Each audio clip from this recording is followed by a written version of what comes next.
মাঠে ময়দানে ওয়াজ আমাদের দেশে রীতি ওয়াজ মাহফিলের যে রীতিটা এটা তো 100% বিদআত। আল্লাহর কসম করে বলছি এটা বিদআত বিদআত বিদআত। ধর্ম ব্যবসায়ীরা তাদের ব্যবসা চাঙ্গা করার জন্য ব্যবসার জন্য ওটা চালু রেখেছে। আমার রাসূলের যে বিদআত আছে ভাষণ ওটা আমার রাসূলের জন্য ছিল ওয়াজিব, ওটাকে আজকে ধর্ম ব্যবসায়ীরা ওয়াজ মাহফিল বানাইছে। কোথাকার কি কোথায় লাগাইছে দেখো। যে হারামি বাচ্চারা যে মুনাফিক নাস্তিকগুলো ধর্মদ্রোহী ধর্মান্ধাগুলো ওয়াজ মাহফিল আয়োজন করে হেঁটেও বিদাতি ধর্ম ব্যবসায়ী, যাতে ওয়াজ করে হেঁটেও ধর্মবাসী, যাতে ওয়াজ করে কন্ট্যাক্ট করে 50,000 1 লাখ টাকা 70,000 80,000 টাকা। আমিরা যে সরাসরি আমি ভিডিও ফুটে গেছে এত সরাসরি বলতেছে তোরা আজকে টাকা দিবে না, 80,000 টাকা কন্ট্যাক্ট করছে টাকা দিবে না, দেরিতে কেন আসছে? ভিডিও ফুটেজ আমার কাছে আছে। তাহলে এত ধর্ম ব্যবসায়ী না কি? এই জন্য তো এত কলমে নামাকে ঢুকিয়েছে, শয়তানের নিয়ন্ত্রণ চলেছে এত কলম, এত উল্টাপাল্টা ইউনিসেফ ফাঁসারা শুরু করছে, এতে বিজাতি কথাবার্তা শুরু করছে, এতে কলমের নামাকে কেন দিচ্ছে দুনিয়ার লোকের ভিতর এত ধর্ম ব্যবসায়ী? এই জন্য ওই কাজী ইব্রাহিমে কেন এত ধর্ম ব্যবসায়ী? এই জন্য তারই এগুলো তো ফকাইশের মানুষ শয়তান, এগুলো হচ্ছে ফকাইশের শয়তান। আর আমির হামজা ওই যে তারিখ কেমন হয় যে কাজী ইব্রাহিম না, এগুলো হচ্ছে জাহেরি শয়তান। এগুলা আগে শয়তান ছিল না, জেলে ঢুকার পরে এগুলো মুমিন মুসলমান ছিল, জেল থেকে বের হয়ে এগুলো শয়তানে পরিণত হয়ে গেছে, কিছু করার নাই। দুনিয়ার লোক ঢুকে গেছে কলাবির ভিতর, শয়তান ঢুকে দিয়েছে। শেখ হাসিনা মনের একটা ভালো কাজ করেছিল, এগুলোকে জেলে দিয়া এগুলার ইমান মজবুত করেছিল, চাইছিল ইসলামের ক্ষতি করার জন্য, কিন্তু ভালো করে দিয়েছিল।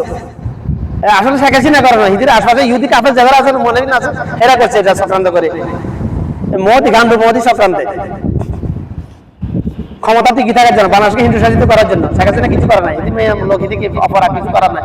পাটা পাশে আটকে গেছিল, কান্দে ফোটে বকা কান্দে, এমন অবস্থা হয়েছিল। মেয়ে লোক তো কিছু বলতে পারে না, প্রতিবাদ করলে বাপের মতো মেরে ফেলতে জায়গা হিদিরে।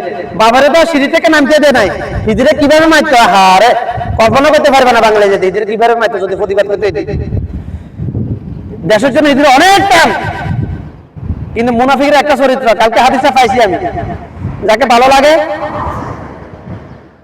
আমার প্রত্যেকটা কথা জন্ম থেকে যা বলছি প্রত্যেকটা কথা কোরআন হাদিসে আছে। আমি বলতেছি এই জন্য কোরআন হাদিসে নাই, কোরআন হাদিসে আছে এই জন্য আমাকে দিয়ে আল্লাহ বলাতেছে, ফেরকাবাজি করার সুযোগ নেই। প্রত্যেকটা কথা যখন কোরআন উল্টাই, তাফসীর উল্টাই, তখন হাদিসের কিতাব উল্টাই। এটা আমি সারাদিন যা বলছি সবই তো এখানে ভিতরে আছে। আপত্তি বেশি পড়ি না, আর সুযোগ সময় পাইলে পড়ি, একেবারে না পড়ি না এরকম না। কারণ আমি এলএম গ্রহণ করেছি নিজে আমল করার জন্য।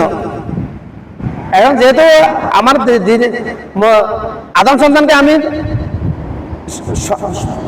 জাহান্নামের রাস্তা থেকে জান্নাতের রাস্তা দিয়ে আনার চেষ্টা করবো, তাহলে আমাকে অবশ্যই প্রমাণ দেখাতে হবে, আয়াত বলতে হবে, হাদিস বলতে হবে, হাদিসানা বলতে হবে। এই জন্য এখন একটু কিতাবগুলো উল্টাতেছি খালি। তো আশা করি বুঝতে পেরেছেন। লাইফটাকে এমনি নষ্ট করি না, আপনি ঘুমাইলে চলে যাবে। বিসমিল্লাহ, ঘুমাইলে চলে যাবে। 24 ঘন্টার মধ্যে 20 ঘন্টা ঘুমাইলে চলে যাবে, 10 ঘন্টা ঘুমাইলে আমার লাইফ টাইম চলে যাবে, হায়াত শেষ। তবে ঘুমাইলে তাড়াতাড়ি অসুস্থ হবেন, তাড়াতাড়ি হায়াত শেষ হবে, এটা সত্য। আমার রিসার্চে প্রমাণিত এটা। আমার রিসার্চ আদম সন্তান নিয়ে আমার রিসার্চ আছে 25 বছর, 1-2 বছর না ভাই, 25 বছর আমার আদম সন্তান নিয়ে রিসার্চ, নারী এবং পুরুষ জাতি নিয়ে রিসার্চ। আমার রিসার্চ সমাপ্ত হয়ে গেছে আমার, এটা গত কয়েকদিন আগে, গত 5-12 দিন আগে রিসার্চ সমাপ্ত, এটা শেষ। ওমানি একটা পরিবারের উসুলে আল্লাহ ভাই আমার রিসার্চ সমাপ্ত করে দিয়েছে। খাতামুন নবুয়ত যেমন আমার রিসার্চ সমাপ্ত হয়ে গেছে। একটা মুমিন পৃথিবীতে 97% মুনাফিক।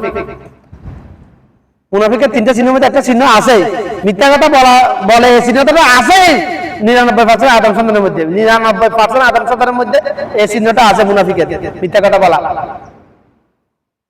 আমানতের খেয়ানত এটা সবার মধ্যে নাই, 50% মধ্যে আছে। ওয়াদা ভঙ্গ করা এটা আরো বেশি, 70% মধ্যে আছে মিনিমাম। বিসমিল্লাহ। এই বরফখণ্ডা আমাকে কি শিক্ষা দিল, কি শিখতে পারলেন ইনশাআল্লাহ? তো লাইফটাকে ব্যবহার, ঘুমাইলে চলে যাবে, মা বাবার খেদমত করলে চলে যাবে, নাফরমানি করলে চলে যাবে, অন্য মানুষের সম্পদ আত্মসাৎ করলে চলে যাবে, মানুষের সমাজসেবা করলে চলে যাবে সুন্নাহ মোতাবেক। লোক দেখানো না, লোক দেখানো সবার সেবাটাই হচ্ছে শিরিক, বিদআত, শিরিক। প্রত্যেক বিদআতই শিরিকের অন্তর্ভুক্ত। ওয়াকুল্লু বিদআতি দালাল, ওয়াকুল্লু বিদআতি শিরক আসগার।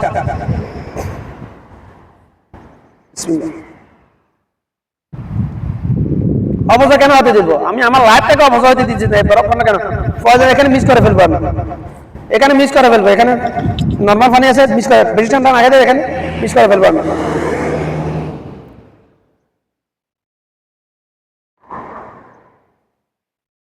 অবজয়কারী শয়তানের ভাই বোন হবে কে?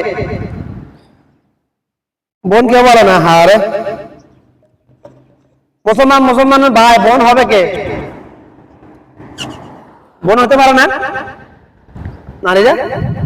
অবশ্যই পারে। ওটা কেউ বলে না কেন? হাদিস সহিহ ব্যাখ্যা করা আছে, কিছু করার নাই।